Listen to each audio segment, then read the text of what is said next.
Welcome into Bears Now by Chat Sports. It is mailbag time. I am Harrison Graham. So use hashtag Bears or Super Chat. If you Super Chat, guarantee to get on this mailbag. If you use hashtag Bears, that is the other way you could get on the show as well.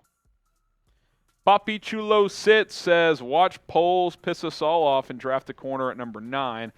I think Devin Witherspoon and Christian Gonzalez could be in play at 9 for the Bears, depending on what happens between now and then, and depending on what happens in the first 8 picks of the draft. What if the first 8 picks are 4 quarterbacks and, Will Anderson, Jalen Carter, Peter Skronsky, and Paris Johnson? Then I think corner could be in play at that time. So we'll see. I don't think corner at 9 is a disaster. You just have to make sure if you take one, got to be an instant impact player that has CB1 potential. Tito Pizer says, Wilson at 9 on you can pick a solid right tackle and center in the second round. Poles knows how to draft. He's doing great in free agency. Bears are making the playoffs in 2024 after they get Marvin Harrison Jr. Yeah, I think if Tyree Wilson's sitting there at 9, that could make sense. You could get a tackle and center in the second round. Maybe go John Michael Schmitz at 53, Jalen Duncan maybe at 61, Matt Bergeron could be an option. So, yeah, I could see that being the case, Tito, but we'll have to wait and see. Poles could trade down from 9. He could go offensive tackle at 9, so he'll certainly have some different options, there's no doubt. Harrison's Fluffer, trade back and take Stetson Bennett late round 1. Absolutely no chance. Stetson Bennett's not going in the first round to any team, much less the Chicago Bears, but appreciate the question. Los De Legend with the Super Chat. Can you see a scenario that the Bears package their seconds and move up in the first round if one of their premier targets drop? I could maybe see that. Like, what if the Bears are so unbelievably in love with Jaxon Smith-Njigba, but they just say we can't take him at 9, we got to fill a bigger need in the trenches, but then he falls to like 22. And you're like, you know what? We're going to trade a couple of our picks there at 53, 61, and 64, and maybe Mooney or Claypool to said team, and then you draft JSN. That could be a possibility. So, yeah, I wouldn't completely rule it out. I think trading down in this draft is more likely than trading up. But if you like a player enough and he's just sitting there, then, yeah, I mean, you got to be willing to at least try to make a move. From Bob Ross, would you rather draft Jalen Carter or Tyree Wilson at number 9? It's a good question. I think Carter has unreal potential, but so does Tyree Wilson. And he's got more positional flexibility. He could play edge. I think he could kick inside on passing downs and play 3-tech. So it's tough to say, Bob. I would probably I say I'd lean Wilson right now, but it's just so hard to say. Carter's had a weird pre-draft experience. I'll leave it to you guys. What do you think? Pick a defensive lineman. Type TW for Tyree Wilson or JC for Jalen Carter. This will be the pinned comment on today's video. Who would you rather draft with the number 9 pick? Caden Goodvaldson, do you see us moving up in the second round? Dawan Jones from Ohio State. They could move up in round 2 for the right player. I don't think Dawan Jones is that player. He's 375 pounds.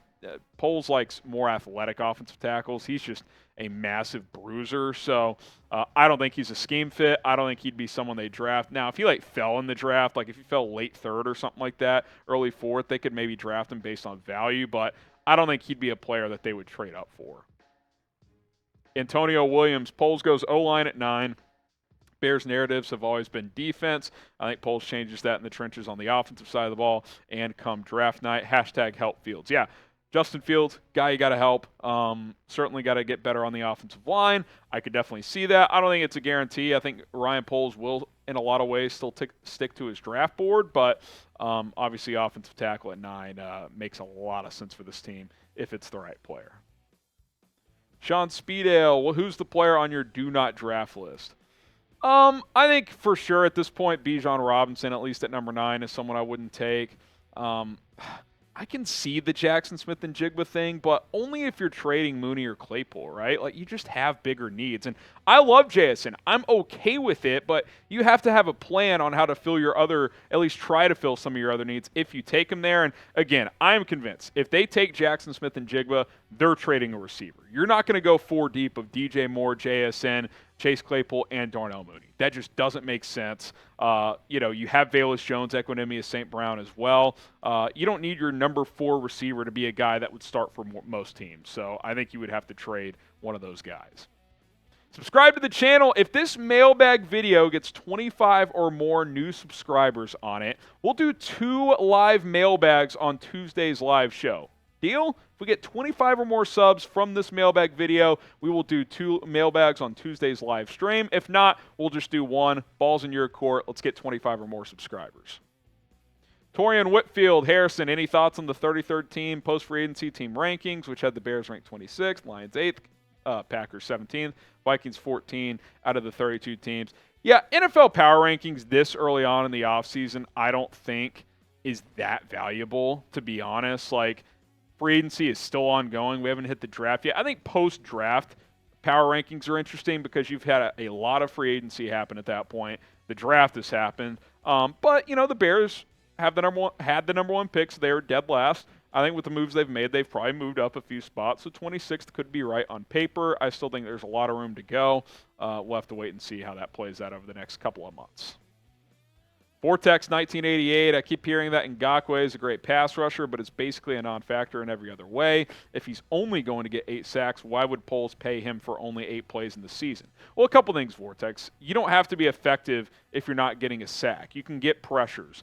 You can get attention from other teams with double teams, which I think Ngakoue would draw on occasion. Yeah, he's not a great run stopper, but he's worth having if you're the Bears. And by the way, 8 sacks, that is double your leader from last year, who was Jaquan Brisker at the safety position. Like, even if it's just as a rotation pass rusher and he gives me 8 sacks, that is still worth it for where this team's at right now on the defensive line. They just have no elite pass rushers right now. DeMarcus Walker's solid, but you need a lot more. From Chad Little, let's trade back after JSN or draft JSN and grab our tackle in the second. Yeah, maybe. I mean, maybe you trade back from 9, get JSN at like 15 or 20 if he's still there. Again, I still think you would trade one of your other receivers, and then you could grab a tackle in the second. Wouldn't rule out that scenario. I think trading the number 9 pick is a possibility. Arthur Smith, what cornerback do you think we could draft in the later rounds? Bear down, F, G, B. Let's see. What cornerback do you think we draft in the later rounds? I like the Corey Trice kid out of Purdue. I also like Riley Moss out of Iowa. He's a interesting prospect. There's not many white corners in the NFL. Who else? Who are some day 3 guys that I'm thinking of? I mean, like Tyreek Stevenson in the 2nd or 3rd is a player I like. He's a good athlete.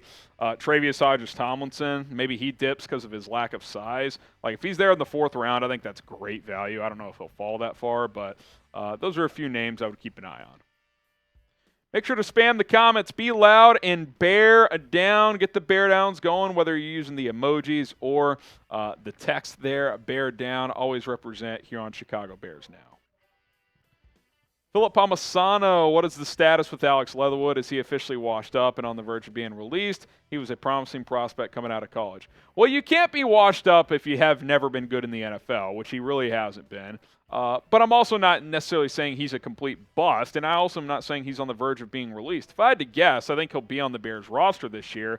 I just think he has a lot to prove before showing he could be a starter. Like, I have not seen anything to suggest that he is a starting lineman. I like his potential, but we just haven't seen it. I think you cannot go into this season with him potentially starting at right tackle. Look, you let him compete, of course, but I think you gotta upgrade there, no doubt about it. But we'll see. You never know what the future holds. I personally think he should get some work at guard. I just don't think he's agile enough to be a great tackle, but not sure what the Bears' plans with him are yet. Richard Lococo, would you sign DJ Fluker? Again, I said it during our news and rumors segment here on Friday, and I'll say it here. What's the harm in taking a flyer on him, right? 1-year non-guaranteed deal. I mean, he started 96 games in his career. He's played right tackle and right guard pretty extensively.